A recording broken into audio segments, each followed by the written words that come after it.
Welcome to Backwards Land TV, the #1 TV program in the solar system. Today on the docket, we have topics ranging from entertainment, politics, and lifestyle. Today's headline of the day is Elon Musk lost a rocket in space, the world's biggest rocket. He lost it. It went to space, is never coming back to Earth.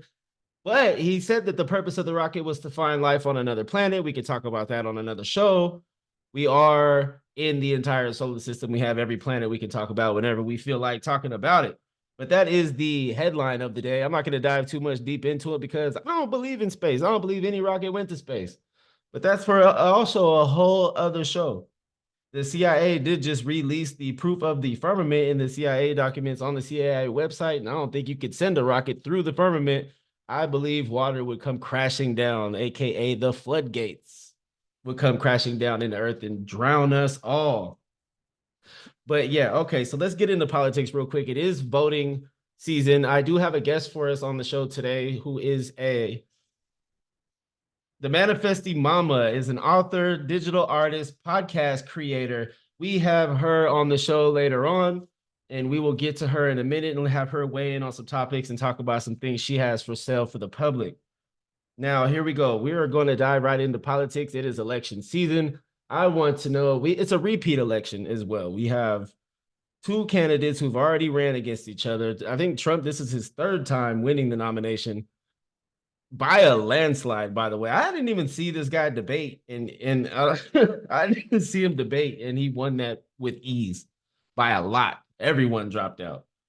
I don't really watch too much about it because I'm one of those people who definitely read the 12th Amendment where we pick presidents, and I don't believe that it really matters. But I do think voting locally is important because that's who's fixing your potholes and all of those things. Now, I kind of skipped ahead to politics a little bit, but I do want to bring in our guest. And we could probably get into some of this entertainment conversation with her as well. Then we can go into some of these statistics that I have prepared for you. Yeah, I'd like to bring in our guest. That will be the Manifesty Mama. Let me bring her in.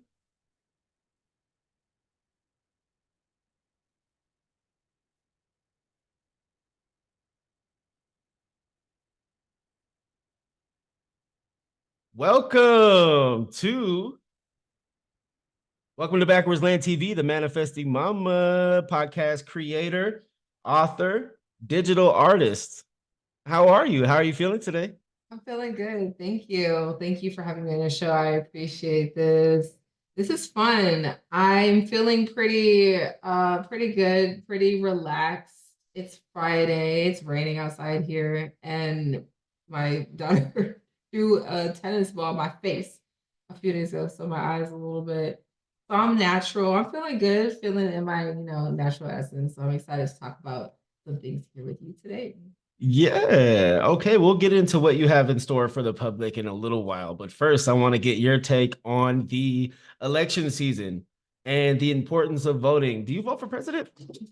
I think that voting is very important for the culture, for Black culture specifically, for people that look like me, for women. And it shows that people can come together in a community and come together about matters that have value for them. And they can show up and they can vote and they can enact change at a local level. I do vote locally, and I think it's important to be educated and to know and to understand what the values are of the local elected officials. And that voting gives people an opportunity to become educated and to learn more and to be more open about who in their own communities are enacting some type of change, or they, there's the school boards too. So there's arts councils, there's so many different aspects of a community that people can engage in when it comes to voting, and it shows that. And I think the meaning behind voting is in a local perspective and not necessarily for the presidential election. But even with the voting in the presidential election shows people coming together for a specific purpose. So when we focus on that and we see how people are coming together when it comes to voting, whether it's understanding how the polling system works in these different areas, or I guess getting out of the complaining about voting for the presidents and the different, which people have the right to do, obviously, but it's giving them the opportunity to show up with that understanding other people and connecting with the community. And I think that is of value. I love that perspective. Like when you realize, because when you get into politics, it's so easy to see a division, like a divisiveness. But the aerial view that you just provided, like where everyone's actually coming together to do the same thing. When you take emotion out of it, we actually do come together to vote. And then also touching on voting locally, that's who's fixing your potholes. It's not the president. So know who your district councilmen are, and know who's in charge of your streets. Like who's hold the right people accountable, I guess is what I'm saying. I think that's important to learn. I think that's something you learn through voting, right? And they don't really give us much media on local elections like they do for president. Like you'll see the signs outside, but when you turn on the TV, it has nothing to do with what's happening locally. And I think that's part of possibly the distraction, where they want you to vote in something that's not going to help affect anything that's on your streets. Like I've never seen any president fixing a pothole, right? But you see the city workers who are delegated by, the proper councilman to do certain work in your street. So I think cleaning up locally will help clean up everywhere. Right.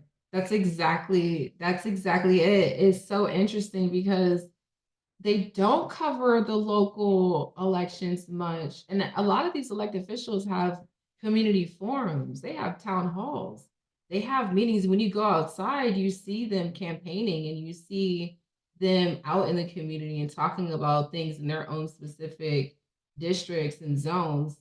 And then, but if you don't go outside, then you're not embracing that knowledge and sharing of the knowledge and information. So when you think about us coming together, what does that look like in a smaller scale? So if they're distracting us with a macro distraction, how are we going to come outside and actually interact with each other and know that these community forums and town halls are taking place? So that was a really good point right there. Yeah, and I don't think people understand how much access they have to this information. Like your city has a website. There's a lot of information that you have access to, and I don't think, I think the distractions pull away from the interest, and then people will just always wonder, like, how come nothing ever changes? That's because we don't participate in the proper procedures to make change. I Right. think, yeah. And I would like to add and include that the emotional intelligence and regulation that comes with that, because you might drive over a pothole every day on your commute and just be annoyed at it. But then when you look up how to complain about a pothole, how to tell, so who to tell about this pothole, how does that happen? There may be some discomfort in looking down that rabbit hole, researching or just Googling, because I say Google, research, Google, same thing. Like when you're researching something, Googling something is the same thing. But there's this level of emotional discomfort that I think happens when you go into looking up why you're having these questions or how to get solutions for the problems that you see around you. And I think having that sense of chill and relax and understanding and self-awareness of yourself does help bring that energy out to being okay with doing the research and getting through the fears of what you're looking up. Right. And then when you Right. look up, yeah, and because they don't show us much on the media about our local government, it's like when you look up these people and where do you file those complaints, they seem like strangers. Like you don't really hear their names. And that might play into the discomfort. Like we see presidential candidates' names more than anything, right? It almost feels like it's easier to write a president than it is to contact your local like district councilman. Right. Right. And they're accessible. They're right there. They're at your city hall. Literally every state has a city hall. That part. And it's fascinating because you can just literally Google city hall near me and then call them or show up and then ask questions. And there's someone always on someone's payroll to answer a question, right? So it's definitely interesting to understand that reality of showing up. Like, Right. And easy segue, politics has slowly, during election season, politics becomes the entertainment industry. Kind of like we are watching it for entertainment. It's playing on your emotions just like a song would do or a radio song, right? It's the same type of where if you don't have that emotional awareness enough to know when your emotions are being played with, it affects the way your logical brain puts things together and how you make forward movement towards towards your goals. I mean, when you're using your emotions, and I mean, I just read this. I don't know. I'm not, Carl Jung. You know what I'm saying? But like it when you're emotional, you tend to use less of your mind. So when it comes to making decisions, when you're making them from here, you're leaving out the logic a lot of times. Not you, but you know what I mean? Like you leave out the logic when you use emotions. You tend to, if there's no balance or awareness of when someone's tugging on your strings, right. right? So that's why I say it kind of turns into the entertainment industry because this kind of is gonna segue us into our next topic, and I want you to weigh in on this as well. So, as an 87 born baby, okay, 37 years old, over the 30 years, over 30 years, entertainment has played a role in who myself and every all of my peers have become, right? So we're kind of watching that whole industry explode a little bit. It's kind of like unfolding, unraveling from the inside out. The same 10 artists that you see on YouTube or on the radio or here or there or having a big concert, those things are starting to kind of, I think people are becoming aware to the power that these people have and the energy harvesting that's coming from these shows. And I think people are starting to value their energy a little bit more, right? Value their own energy. So I mean, the culture has affected us in a lot of ways. I have a few statistics here I'd like to go over really quick. All right. You can weigh in if you feel, or you can just take in the information. All right. It's a whole solar system of information on this number one TV program in the solar system, Backwards Land TV. Here we go. How the culture has affected 80s babies. This is 30 years of programming. All right. Now, before this, there was a lot of the music was catered towards love and like the old like the soul music, and there was things being said that were questionable but not as blunt and straightforward as it is today, right? And especially in the last, you have drill music, you had club banger like the 2000s, and it was fun, it was so much fun. But that programming, hearing the same song over and over and over and over for 10 years, then the music grows with you. You get older, then you listen to an oldie station, and it's the same songs. You just find this comfort zone with these lyrics that are kind of subconsciously programming how you behave. And when you really get into some lyrics, things start to change.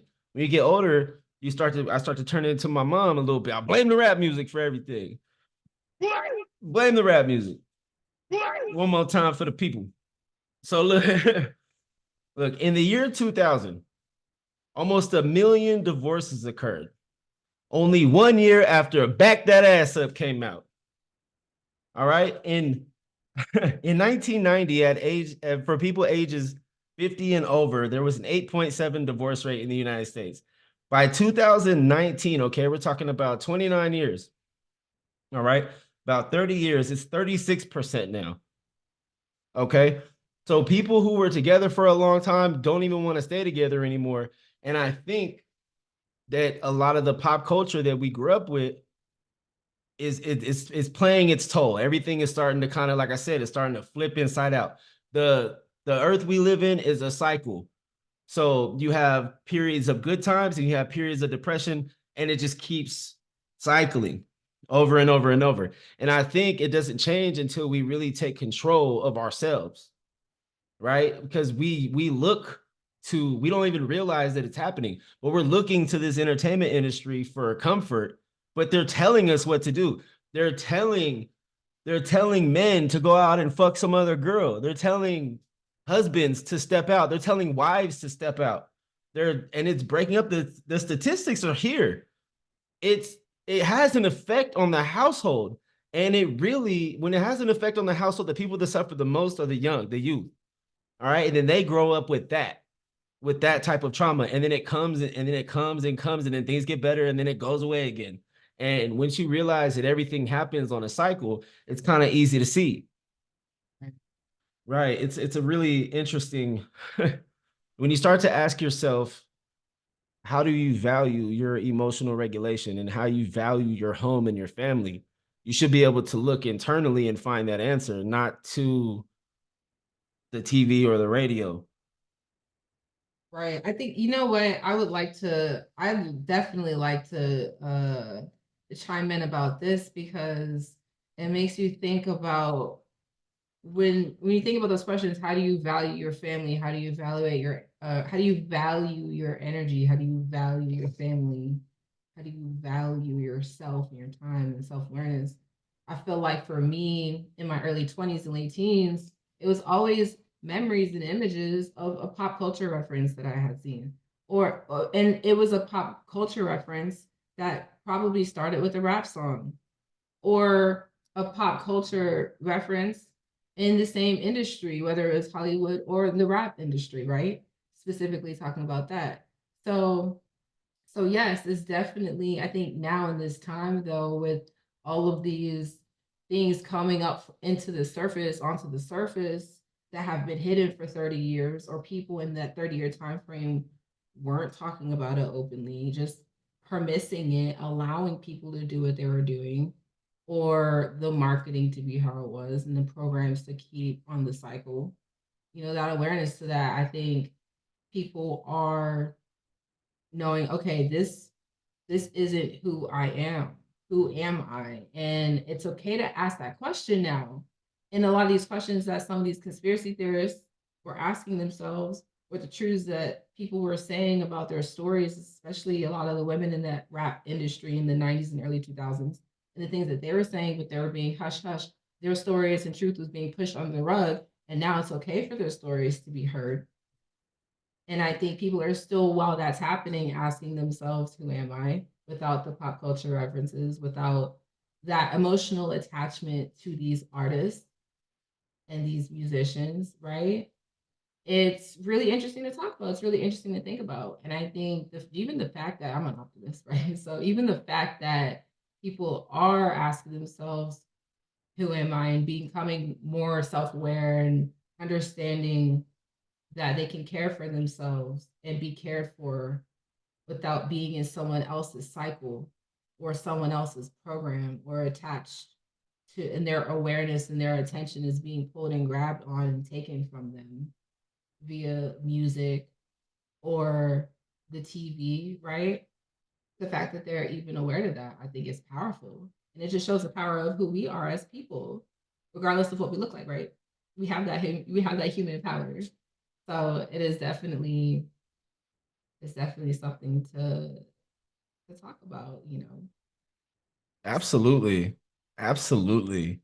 I mean, how we value our emotions and how we value ourselves is always into question, right? Like it's always I feel like I'm always questioning that for myself. Right. All right. So look, that'll bring us to the next topic. Because look, this has been all over the headlines. All right. And I just want to get like, yo, TikTok is like about to get banned. But I remember this. This is why I said things happen in cycles. This happened during the last administration. There was a whole TikTok battle about who's gonna like, we were supposed to ban it because they're stealing all of our information, right? But how well do we value that data? Hmm. Because we willingly give it away. We give permission, literally. When you download an app, it says permission. We give it permission to do all of these things. So there's that kind of like, are we being manipulated into giving it because these user agreements are so long and the print's so small that no one's going to read it and we're being manipulated? Or are we not holding ourselves accountable for giving them the permission? Ultimately, it's you, who, like you as in the people, and me, who want these platforms and these programs on our phones so bad that we're not going to read what it's taking from us. So I think this is going to be another dead end. I think we're going to have this whole TikTok battle again. And I think nothing's going to happen. I think it's just going to stay because ultimately you are taking the choice away from us to have it when really we should be being possibly more discerning on what we spend our time doing. Right. I agree to that. I think it's so fun. This just came to me while you were talking. You just made me think about this reality that we're talking about TikTok. Right. So again, it's another example of how their programming cycle is just giving more awareness and attention to this platform, their platform, that entity. So what else is going on behind the scenes if all of our attention, and they're trying to bring all of our attention to that specific event? Do you think you would really want to know everything that's going on behind the scenes? I'm not sure I'd want to really know. I think I want to know what I want to know. Like I feel right. Like I feel like there's an age, and I've been in this stage where like being obsessed with what's true. Right. I want the truth. I want the truth. And then you can go all of the down all these rabbit holes, and people will say all these things, and you'll find something. You'll find a truth. But does it really matter what the truth is? Like, does it matter? Is truth equal to knowledge? I guess is something that maybe I'd like to write about. Because knowing the truth does knowing the truth knowledge? Like what is the truth? Everyone seems to have their own interpretation and meaning of what the truth means to them. And I think that is more sacred, because the way everyone has their own brain inside of their own skull, and that thinks for them, and no brain is alike. None of them are the same. Everyone sees something different every morning. Everyone has a different perspective every morning. So no one can define truth for someone else. So I'm trying to figure out if a pursuance of truth, is that a waste of time? Ooh, well, don't get me started because I like myths. So I think that this is really interesting how the if you're personifying truth and everyone has, then we can talk about that on my podcast. But great questions. I'm into it. I like this a lot. And I love what you're saying. It's very fascinating. And keep going. Thank you. You heard it here. You heard it here on Backwards Land TV, the #1 TV program in the solar system, available on YouTube and soon to be Patreon. Let's wrap this up. We're running out of time here on this meeting because I haven't upgraded to Zoom Pro yet. So I want to take this little time to thank everybody for watching this. You can find me personally on Instagram at backwardsland.co. And I have books available for sale. I have a children's book that's beautiful. It's a beautiful children's book. Can you grab it for me? We have this right here. We have Grow, which is available on lulu.com. Search Grow. It is suitable for kids ages 2 to 4. The pages are coming out only because my 2-year-old loves it so much. She ripped her favorite page out of my book. And then her favorite page was about the author. Aha, Love Daddy, right? And this was a song that I wrote, freestyled, and perfected, and then turned into a kid's book, which is selling on lulu.com. You can grab that there. You can get Backwards Land merch at ltdbx.store. And I have a little ad for ltdbx.store I'd like to read for you. As multifaceted artistic people, parents, creatives, entrepreneurs, we would like you to join us on this journey. Buy our podcasts and books. Search our children's book suitable for kids aged 2 to 7. Search Grow at lulu.com. Backwards Land merch available at ltdbx.store. And then I'm going to give time for my guest right here to shout out what she's got going on. What do you have going on? What do you have available for the people? This is your time, your turn. Go ahead, shout yourself out, drop your ads, and what do you got for the people? Well, this is so amazing. I appreciate this opportunity and space. Backwards Land TV is really cool. This is a really cool experience. So thank you. All right, I definitely want to share my gratitude first. I am the Manifesty Mama at Manifesty Mama on Instagram and Threads. What I have going on, I am on a relaunch of my podcast coming in Aries season. So I've been threading about the journey and experience, writing a new book. I have a book out, the Optimist Manifestation Journal. It's definitely my first, it's behind me right here.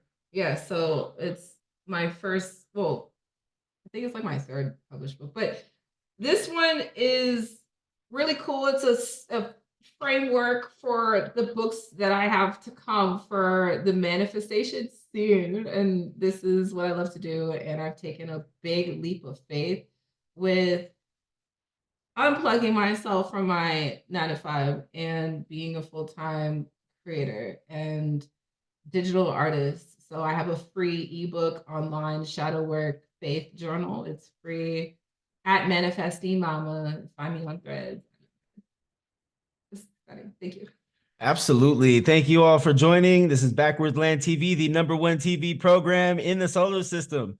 You can to be a guest on our show, to be a guest on my show, you can definitely email me at backwardsland1@gmail.com, and you can DM me on Instagram and I will respond accordingly.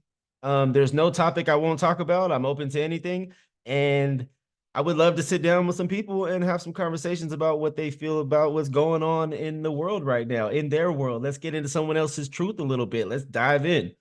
All right. We appreciate everybody for joining. Thank you so much for joining the show. Thank you. I appreciate this. All right. Have a good one, everybody.